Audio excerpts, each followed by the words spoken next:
अस्सलाम वालेकुम। सियाचिन टाइम्स के प्रोग्राम GB टुडे में मैं हूं कासिम नसीम। नाजरीन, गिलगित बल्तिस्तान में इंतखाबात तो पुरअमन तौर पर मुकम्मल हो गए, लेकिन काफ़ी अरसा गुजरने के बावजूद जो इंतकाल इक़्तिदार का मरहला है वो अभी तक मुकम्मल नहीं हो सका है। 23 जून को गिलगित बल्तिस्तान असम्बली के 33 में से 30 अरकान ने हलफ उठाया और उसी रोज़ स्पीकर का इंतखाब अमल में आया और उसी रोज़ रात को कायद ऐवान का इंतखाब अमल में आ चुका है। और आइनी तकाज़ा और अब तक की रिवायत यही है कि जिस रोज़ कायद ऐवान मुंतखब होता है उसी रोज़ वो बहैसियत वज़ीर आला के हलफ भी उठा लेते हैं। लेकिन कायद ऐवान मुंतखब हुए आज ठीक एक हफ़्ता गुज़र चुका है, लेकिन अभी तक नए मुंतखब वज़ीर आला ने अपने ओहदे का हलफ नहीं उठाया है। शायद इसके पस मंज़र में ये हो क्योंकि अयाम अज़ा चल रहा था, सोग का सिलसिला जारी था, हर जगह मजालिस थी, तो शायद 14 मुहर्रम तक का इंतज़ार किया गया हो। लेकिन आज अल्हम्दुलिल्लाह 14 मुहर्रम भी गुज़र चुका है और मजालिस का सिलसिला भी बेशतर जगहों पे मकामात पर ख़त्म हो चुका है। तो ज़रूरत इस अमर की है कि हंगामी बुनियादों पर वज़ीर आला अपने ओहदे का हलफ उठाए और अपनी हुकूमत की तश्कील का जो मरहला है उसको मुकम्मल करे, ताकि आगे जो हुकूमती सरगर्मियाँ हैं, कार्य सरकार है, वो बेहतर अंदाज में चल सके।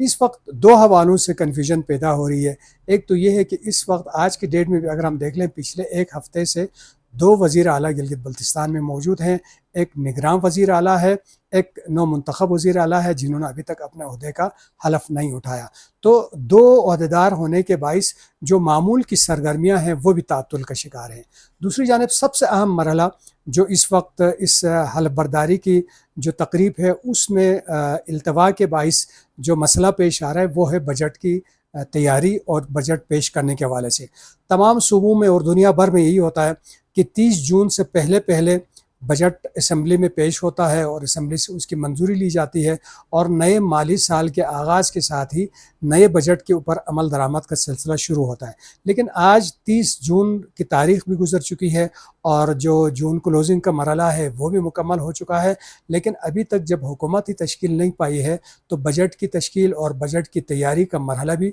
यकीनन वो इल्तवा का शिकार है, जिसके बाइस बहुत बड़ा एक मुआशी एक बहरान भी पैदा हो रहा है। बजट के हवाले से तो यह है कि आने वाले वक्तों में वो मुमकिन है बैक डेट में भी इन चीज़ों को तैयार करके आगे बढ़ा सके। लेकिन हलफ बर्दारी के हवाले से कल तक तो यही कहा जा रहा था कि पाकिस्तान पीपल्स पार्टी के चेयरमैन बिलावल भुट्टो ज़रदारी ने भी इस तकरीब में शिरकत करनी है, चूँकि वो ईरान जा रहे हैं जहाँ रहबर मुअज़्ज़म के तजहीज़ व तकफ़ीन के प्रोग्राम में उन्होंने शिरकत करनी है। लेकिन अभी तक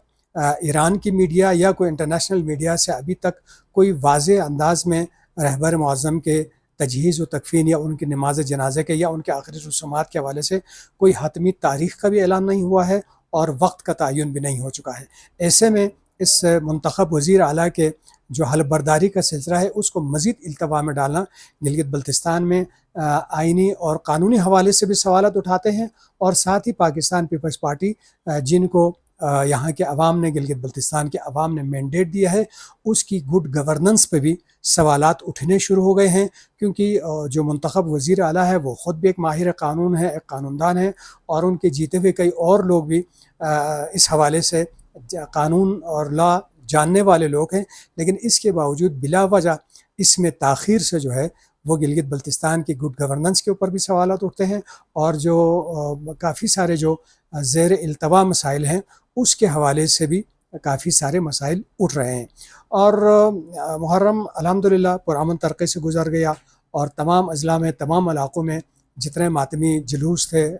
खुसूसन आशुरा के दिन और अमन उनका इनअकात हुआ, जिसके लिए जितने मातमी दस्ते हैं, अंजुमनें हैं और साथ ही हुकूमत है और सिक्योरिटी जितने इदारे हैं वो सारे लायक़ तहसीन हैं, उन्होंने दिन रात इसके लिए काम किया और पुरअमन तरीक़े से गुज़र गया। लेकिन नई गवर्नमेंट के लिए एक चैलेंज ये है कि अभी दर्जे हरारत में मौसम बहुत ज़्यादा गर्म है और हर आने वाले दिन में जो दर्जा हरारत में उसमें इजाफ़ा होता जा रहा है। कल स्कर्दो शहर का जो दर्जा हरारत है वो 36 डिग्री सेंटीग्रेड था और आज लग यही रहा कि आज 37 से 38 डिग्री तक पारा ऊपर चढ़ चुका होगा, जिसके नतीजे में स्कर्दो में बुरगे नाले में, उधर दियामर में और इधर शिगर अस्कोली में اور گانچھے میں مختلف نالوں میں بالخصوص بلغار کے علاقے میں کافی سارا اور گواڑی کے علاقے میں آنے والے سیلاب سے آمد و رفت کی سڑکیں بھی متاثر ہو رہی ہیں اور پل بھی متاثر ہو رہے ہیں۔ ایسے میں جو